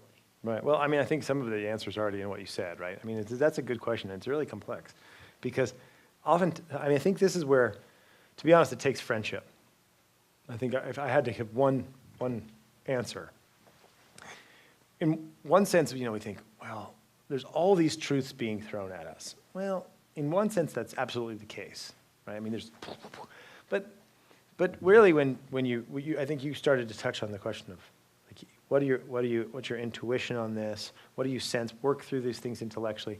We don't have to solve every single question, nor could we, of truth, what's right and what's true in everything, and we can't. Okay, so I think the questions. I think two things. So I think is probably going to be an unsatisfactory answer, but I think one. All right, there's a lot of truths being out. There's a lot of truth claims being made, and how are we going to wrestle with them? Well, there's truth claims about millions of things. The fundamental question, I think, as far as the person who begins for the first time to say, oh my goodness, well, truth must exist, and I can know it. There's an awakening in that person for the core kind of fundamental human truths that have the most meaning. So not all truths like, this mathematical proposition or this political party is the head of France and this political party. I mean, there's a lot of truth claims and statements that are actually true, but that's not what people, once they're at this point of, oh, my goodness, and that means it's making a demand on me. It's really to the fundamental questions of how should we live? What does this mean for my actions? What does it mean for my relationships with other people? And it all comes, I think it comes down, not all of it, it comes down to truth, right, related to beauty and goodness. Because truth, beauty, and goodness are related. So once the potential for truth is realized, this opens up the reality of goodness and beauty, which are deeply formative in the human soul. And I think what people are hungering for at that moment is not merely to sort out through all the millions of scientific and non-scientific and political and economic truth claims, but what does it fundamentally mean to be a human person? Who am I? Because when relativism runs, you don't actually have to answer that question. Who am I? Why am I here?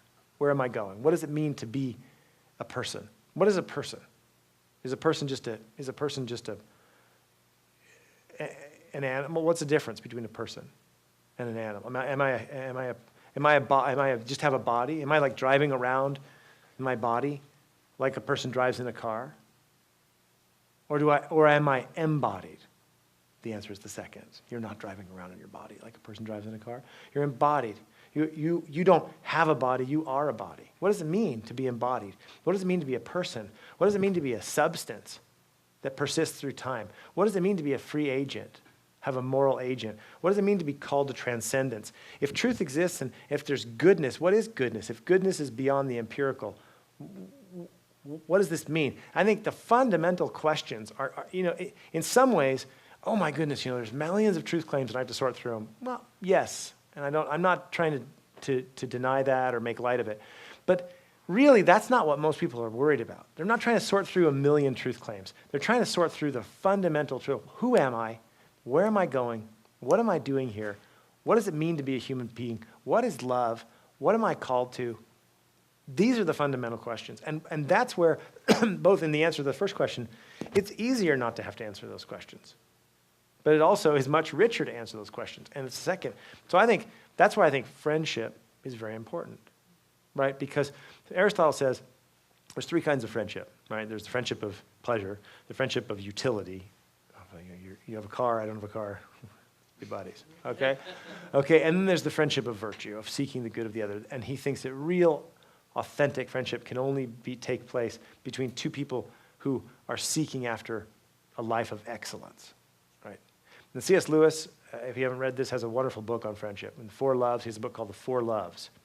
And one of them is on friendship and what it means and what friendship is. And so I think really how the person's going to sort out, if you've talked to that person, the rhetorical questions are, well, what does this mean for our life? Right? Now, and then you ask, as far as, in light of Christianity, I mean, this is the joy of truth. Right? Think about C.S. Lewis. C.S. Lewis, I don't know if you know, was a non-believer. Okay, C.S. Lewis was an atheist. He didn't believe. And part of his belief, once he believed, right, then he met the person of Jesus Christ who is truth. Right? So this is ratio Christi, right? What's the reason in Christ, right? Why? Because in the beginning was the Logos. And the Logos is the Word, but the Logos is also reason. And we're created in the image, unto the image of God. Who's the image of God? Right. Jesus is the image of the invisible God. We are created unto the image of God. In the beginning was the Logos. So we're created with reason, and we're also naturally philosophos, lovers of wisdom. So Socrates is talking, I think it's the Protagoras, and he says, should we call ourselves sophos? He says, no, only God is sophos. We are philosophos. We are lovers of wisdom. Right?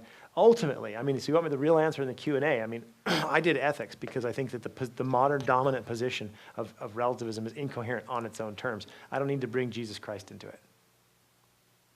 Right? Because the answer is, well, you're just bringing your religion into it. And normally when people say you're bringing your religion into it, they're the first person to bring the religion. So I didn't say anything about religion.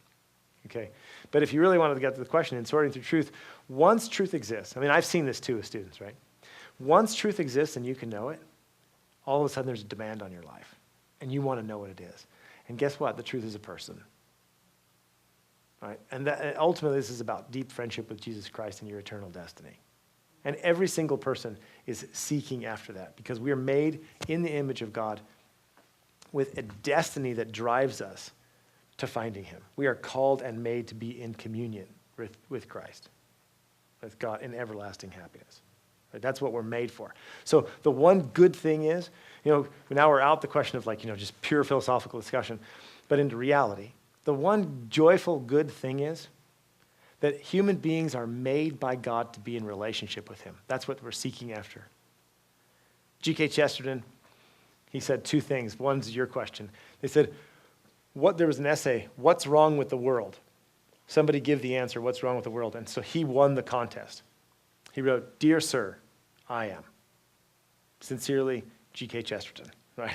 Nobody actually wants to say, "I'm wrong with the world." That's why relativism is appealing.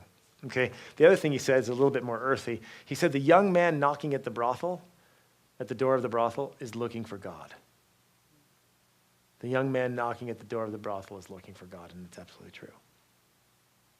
So in one sense, this is the crisis of relativism. The crisis of relativism is one of the main crises of relativism is that it closes you off from actually having to deal with the question of if God is real and what he wants from you.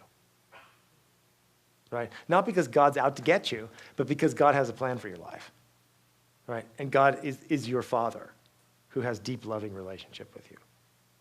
Right? And so that's in one sense the joy. Sometimes I'll tell you this, and I taught philosophy, okay? So I'm going to go quickly, sorry. I taught philosophy, and so I tend to think philosophically. So if somebody comes to me like, "I don't believe in God for the following 7 reasons," I'm like, "Well, here's the following 8 reasons why you should," okay? And this is the way I tend to respond to things, okay? So I was in Vienna, this is a couple of years ago, and there was a man there, about 60 years old.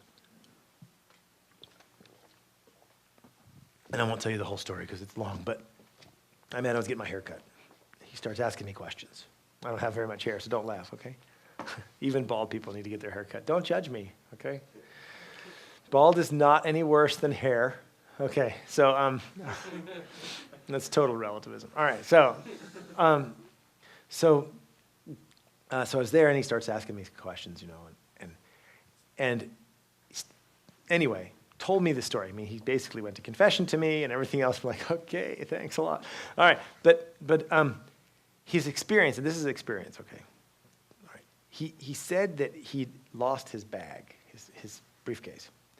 And so Austria is a Catholic country. He's a Catholic guy, and he says, raised Catholic, but doesn't believe in God. So he said, so Catholics believe in intercession to the saints. Okay, I don't know if you know that. But Catholics say that you can, just like I could say, like, "Hey, will you pray for me?" You can say, like, "Hey, St. Augustine, will you pray for me?" Okay, this is the concept, all right? So St. Anthony is the patron of lost things, all right? And so he said, "I said to God, that's it. I told St. Anthony, I'm going to give you 5 minutes. I find my bag." He'd lost it for like 3 days. "Or I'll never believe in you again." Okay. This is him telling the story. He said, "That's it." And so I went to the cab, and I opened the door. My bag was in the car. I said, "Are you serious?" He goes, "I'm serious." So he starts telling me these things. And then he's going on and making these philosophical questions about like Jesus and everything. And finally I said, "Look, I don't know why you're talking to me, but I'll tell you this. You just prayed that God would give you the bag. He gave you the bag. And then you still said you don't believe, and you're still fighting, and you still have all these sins you're trying to deal with. And then you happen to meet me, some random American who doesn't even have hair, in a barber shop. Okay? And now you're having this conversation with me. You know what? You don't need any more arguments. You need Jesus. You don't need any more arguments. You need to go into the church, get on your knees, and ask the Lord to come into your heart. And then you need to go to confession. And come back to church. My tendency is to be like, here's the 14 reasons why your position is philosophically unsound. Okay? Sometimes we need that. But often what we need is relationship, friendship, and just tell the truth. So this is where discernment and prudence comes in. Once the person has found that the truth exists and you can know it, the door to Jesus is open. All right? And that's what they want to find because he gives meaning and understanding to a life that is otherwise incomprehensible. This life is incomprehensible apart from the Logos, who happens to be a person. Right? Logos is reason, and it happens to be a person. Okay, so I mean, it's complexity, but that's, as I said, it's an unsatisfactory answer. But I think that's the core. Yes, sir. Matt Emery from Emory Law School. One of the problems that Did your dad donate the university? Emery. Oh, bummer. So, You don't even get a scholarship for that. Okay. one of the problems that I have is when people bring up, especially with divine command theory, Plato's problem of euthyphro, and the fact that does God command what is pious because he gets it from someplace else, or does he just arbitrarily choose what is pious? And one of the things that academics, their contention is that, so you have this moral quandary with divine command theory, and it's all centered on morality, and where you derive that morality from. So what would be the best way to respond to that? And I mean, I know if Plato couldn't do it. Yeah, I mean, thanks. that's a pretty tough thanks, question. Matt. Yeah, Oh, you're no fired. Okay. No, yeah, that's a good question. I'm obviously getting that's if the last answer was unsatisfactory, and if the whole thing is unsatisfactory, it's just going downhill. I hope your question's not harder. Yeah, I think the question he's asking is, it's in simple terms, is something good because it's good, or is something good only because God commands it, right? So what makes something good? God's command, or is it intrinsically good in itself? I mean, this is a big debate. But I think this actually, and I'm going to give a short answer, let's talk afterwards, okay? But I actually think it goes back to the last discussion, and that is that in the beginning was the logos. In the beginning was the word. So that I mean, and of course, you have there's some interesting kind of discussions and refined on the Decalogue, on the Ten Commandments, whether are the first three, the first part of the Decalogue, are the other part, the second half of the Decalogue, is that more related to divine command theory and other things themselves? And there's these debates between like St. Thomas Aquinas and Duns Scotus and other people. And so let me say the first thing is, and I'll try to give three quick answers, but I think that the first thing is God is logos. So God is not so our reason, okay, and the natural, I mean, there's a super complex, and I'm jumping into things that are like, okay, but our reason, right? So the concept of the natural law, I think Frank Beckwith is going to talk about natural law this week during Ethics Week. And again, I can give you a lot of readings on this. But our access to the natural law, the natural law is the human being's mind's access to the eternal law, right? And so let's first of all ask, we are apprehending. So ethics is actually a practical science, right? And I'm trying not to get too complex. Right? Ethics is a practical science. Right? It's a part of the practical intellect. And it seeks after good is to be done and pursued, and evil is to be avoided. And it's actually the first thing we recognize this right away. It's something we recognize, immediate. Our intellect sees good is to be done and evil is to be, and pursued and evil is to be avoided. And so our capacity to understand kind of the rationality of good and the irrationality of evil, because evil is ultimately irrational, right? Evil it's irrational. Comes from our intellect's access to the eternal law, right? And God is the logos. He is the creator of the universe. In him we live and move and have our being, right? So he keeps all things in being. So the question is, okay, is God this kind of voluntarist kind of force who just says, this is good today, that's good tomorrow? And Aquinas would say, for example, could God make a square circle?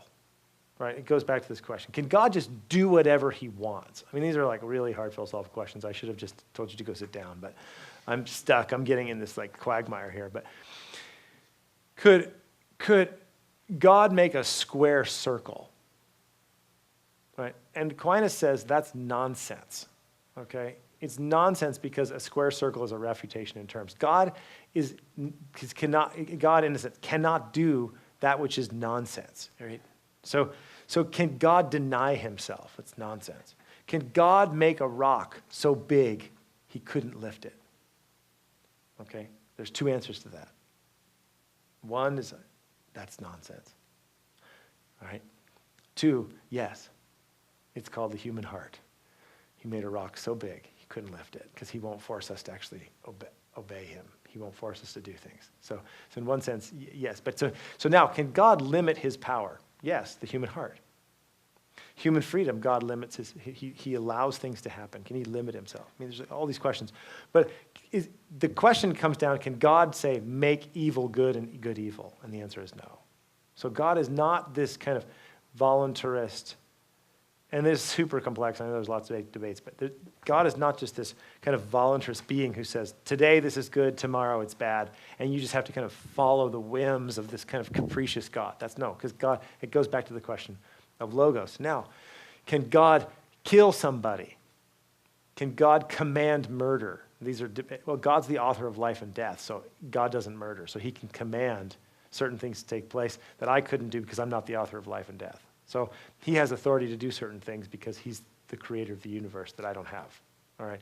So, but I think that let me give you some reading recommendations on that. But I think the fundamental question is to the best way to understand is no, God is a reasonable God. He's not a capricious God, and that our reason, our capacity to reason, comes from being made in his image. Right? And I think even that takes time because we kind of tend to think of our reason as, oh yeah, I'm just reasonable, yeah. Now let me think about God. But in the beginning was the Logos, and we are made in his image. All right? So, I mean, there's a lot of unsatisfactory elements, and I probably climbed up philosophical poles that I need to climb back down, and so we can edit that section. But I think the question goes back into Logos. And you know, Aquinas deals with this, and the church fathers deal with this. People have much better intellects than I would ever get even close to. But I don't know if that's helpful. Yes, sir.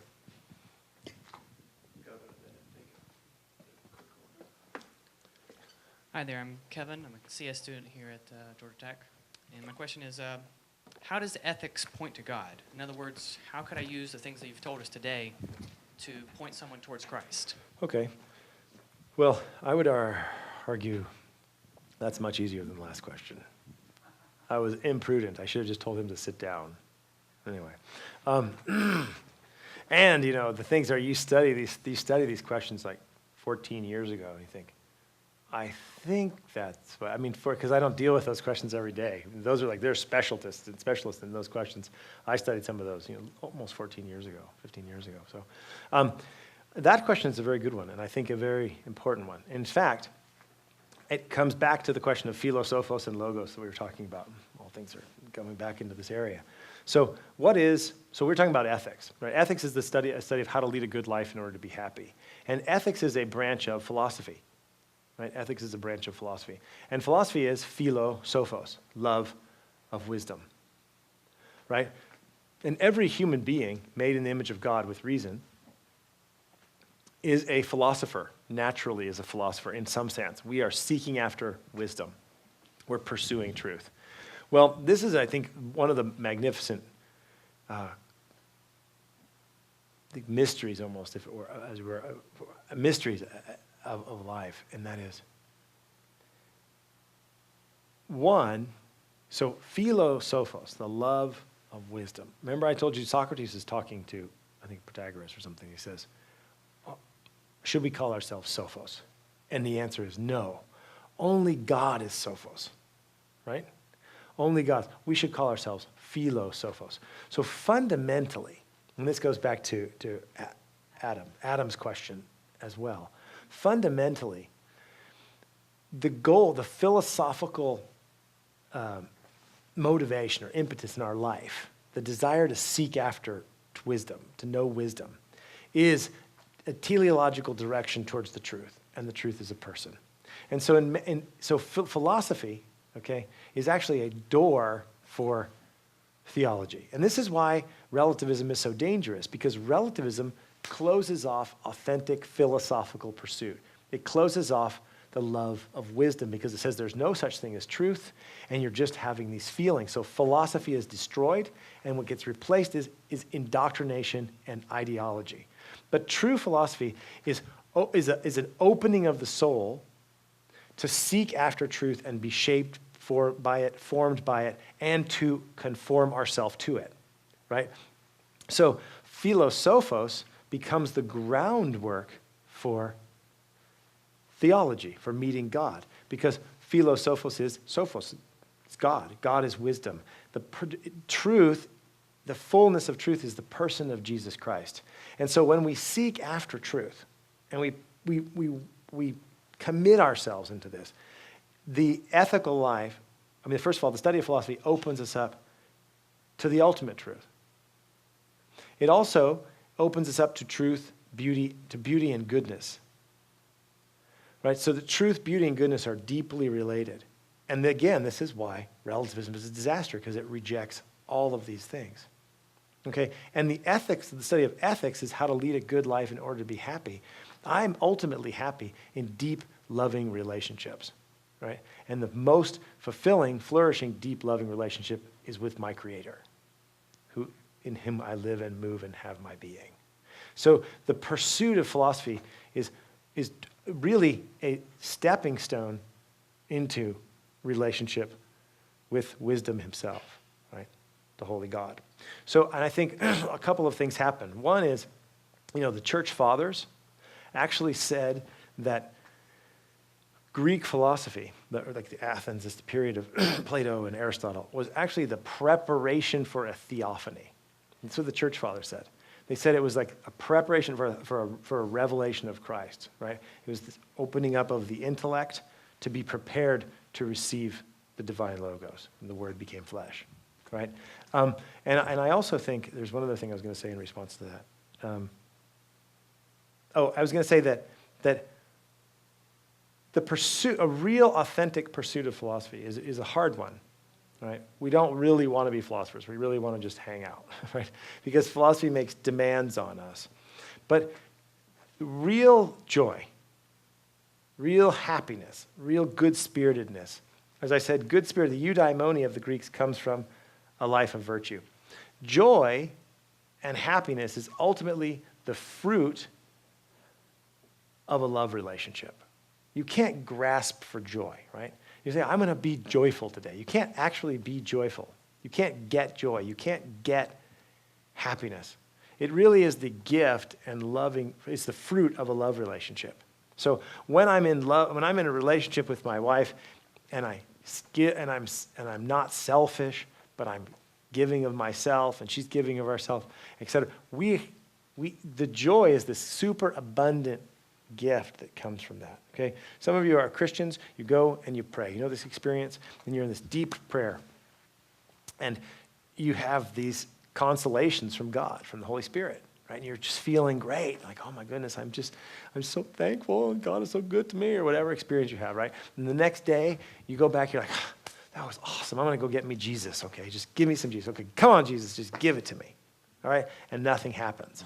Right? Because one of them was the loving fruit, or fruit of a loving relationship, of your your relationship. Okay?